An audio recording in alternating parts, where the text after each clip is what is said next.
building the new. The answers within me come to my awareness with ease. I don't want to be fat. I don't want to be broke. I don't want to be old. I don't want to live here. I don't want to have this relationship. I don't want to be like my mother or father. I don't want to be stuck in this job. I don't want to have this hair, this nose, this body. I don't want to be lonely. I don't want to be unhappy. I don't want to be sick. What you put your attention on grows.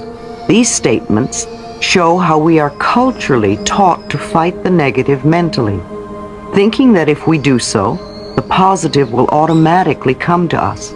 It doesn't work that way. How often have you lamented about what you didn't want? Did it ever bring you what you really wanted? Fighting the negative is a total waste of time if you really want to make changes in your life. The more you dwell on what you don't want, the more of it you create.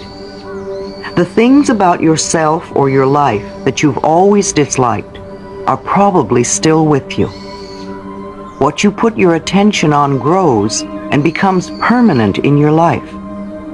Move away from the negative and put your attention on what it is you really do want to have or be. Let's turn those negative affirmations into positive affirmations. I am slender. I am prosperous. I am eternally young. I now move to a better place. I have a wonderful new relationship. I am my own person. I am filled with love and affection. I am joyous and happy and free. I am totally healthy. Learn to think in positive affirmations. Affirmations are any statements you make. Too often we think in negative affirmations. Negative affirmations only create more of what you say you don't want. Saying, I hate my job, will get you nowhere.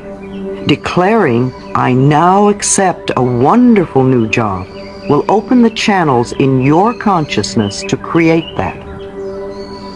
Continuously make positive statements about how you want your life to be.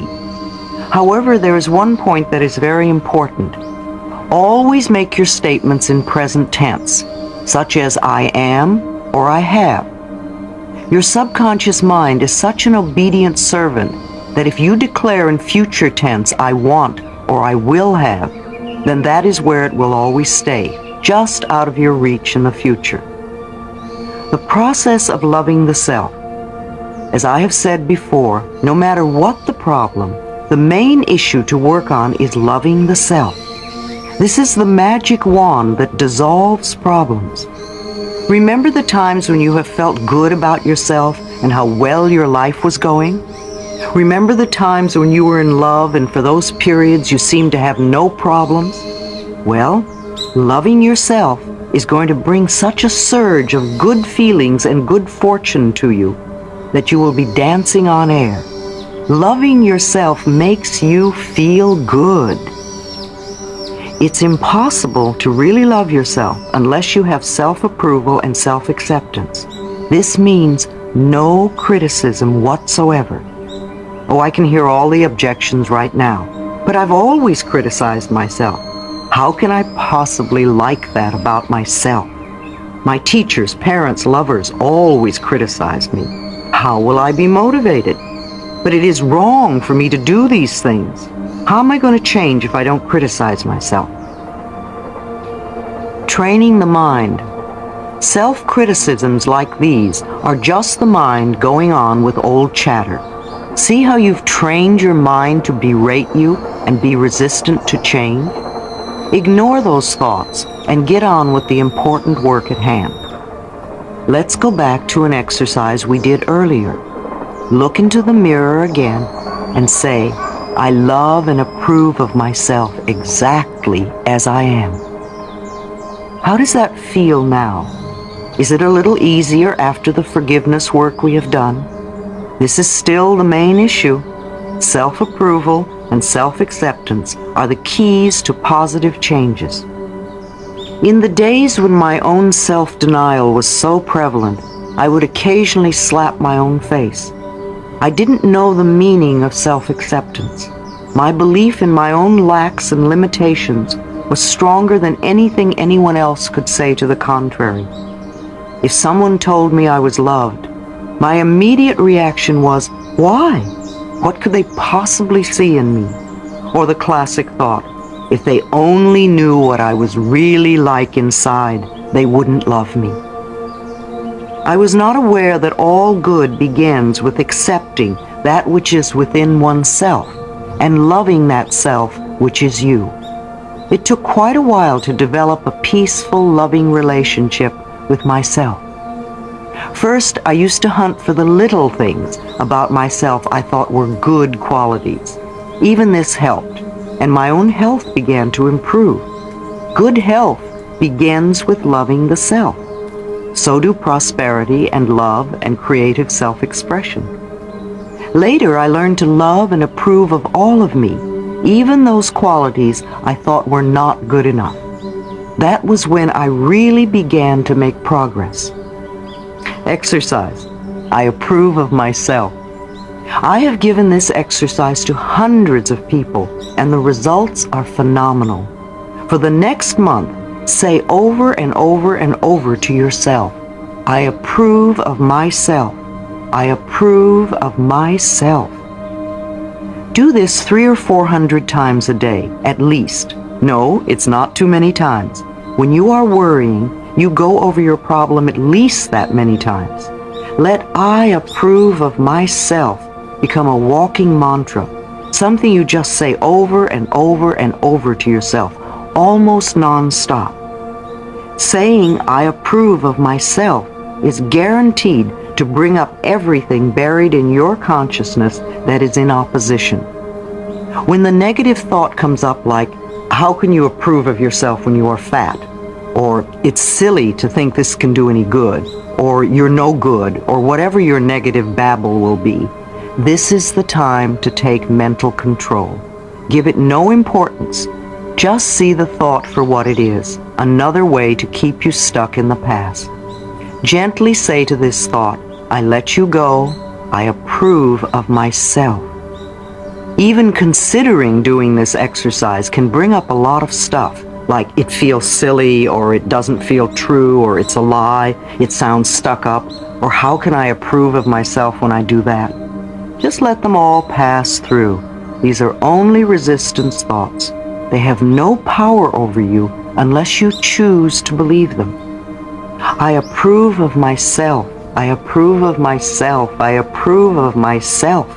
No matter what happens, no matter who says what to you, no matter who does what to you, just keep it going. In fact, when you can say that to yourself, when someone is doing something you don't approve of, you will know you are growing and changing. Thoughts have no power over us unless we give it to them. Thoughts are only words strung together. They have no meaning whatsoever. Only we give meaning to them, and we choose what sort of meaning we give to them. Let us choose to think thoughts that nourish and support us. Part of self-acceptance is releasing other people's opinions. If I were with you and kept telling you, you are a purple pig, you are a purple pig, you are a purple pig, you would either laugh at me or get annoyed with me and think I was crazy. It would be most unlikely that you would think it was true. Yet many of the things we have chosen to believe about ourselves are just as far out and untrue. To believe that your self-worth is dependent on the shape of your body is your version of believing that you are a purple pig. Often what we think of as the things wrong with us are only our expressions of our own individuality. This is our uniqueness and what is special about us. Nature never repeats itself. Since time began on this planet, there have never been two snowflakes alike, nor two raindrops the same. And every daisy is different from every other daisy. Our fingerprints are different, and we are different. We are meant to be different. When we can accept this, then there is no competition and no comparison. To try to be like another is to shrivel our soul. We have come to this planet to express who we are. I didn't even know who I was until I began to learn to love myself as I am in this moment. Put your awareness into practice. Think thoughts that make you happy. Do things that make you feel good. Be with people who make you feel good. Eat things that make your body feel good. Go at a pace that makes you feel good. Think for a moment of a tomato plant. A healthy plant can have over 100 tomatoes on it. In order to get this tomato plant with all these tomatoes on it, we need to start with a small dried seed. That seed doesn't look like a tomato plant. It doesn't taste like a tomato plant. However, let's say you plant this seed in fertile soil and you water it and let the sun shine on it. And when the first tiny little shoot comes up, you don't stomp on it and say, "That's not a tomato plant." Rather, you look at it and say, "Oh boy, here it comes," and you watch it grow with delight. In time, if you continue to water it and give it lots of sunshine and pull away any weeds, you might have a tomato plant with more than 100 tomatoes on it. And it all began with that one tiny seed. It is the same with creating a new experience for yourself. The soil you plant in is your subconscious mind. The seed is the new affirmation. The whole new experience is in this tiny seed, and you water it with repetitions. You let the sunshine of positive thoughts beam on it. You weed the garden by pulling out the negative thoughts that come up. And when you see the first tiniest little evidence, you don't say, "That's not enough." Instead, you look at this first breakthrough and you say with glee, "Oh boy, here it comes, it's working." And then you watch it grow and become your desire in manifestation. Meditation in any of its forms is a wonderful way to quiet the mind and allow your own knowingness to come to the surface. I usually sit with my eyes closed and say, "What is it I need to know?" And then wait quietly for an answer. If the answer comes, fine. If it doesn't, fine.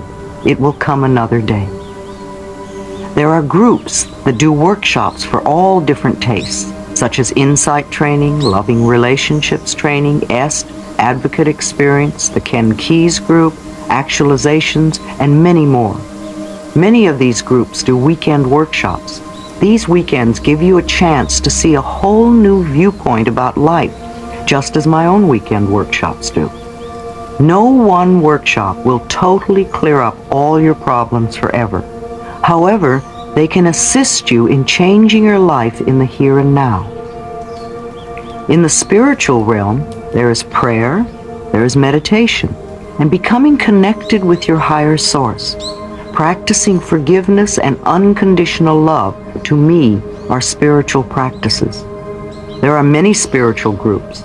In addition to the Christian churches, there are metaphysical churches like Religious Science and Unity. There are the Self-Realization Fellowships, the Movement of Inner Spiritual Awareness, Transcendental Meditation, the Siddha Foundation, and many more. There are many avenues you can explore. If one way doesn't work for you, try another. All these suggestions have proved to be beneficial. I cannot say which one is right for you. That is something you will have to discover for yourself. No one method or one person or one group has all the answers for everyone. I don't have all the answers for everyone. I'm just one more stepping stone on the pathway to holistic health. In the infinity of life where I am, all is perfect, whole, and complete. My life is ever new. Each moment of my life is new and fresh and vital. I use my affirmative thinking to create exactly what I want. This is a new day. I am a new me. I think differently, I speak differently, I act differently. Others treat me differently. My new world is a reflection of my new thinking. It is a joy and a delight to plant new seeds, for I know these seeds will become my new experiences. All is well in my world.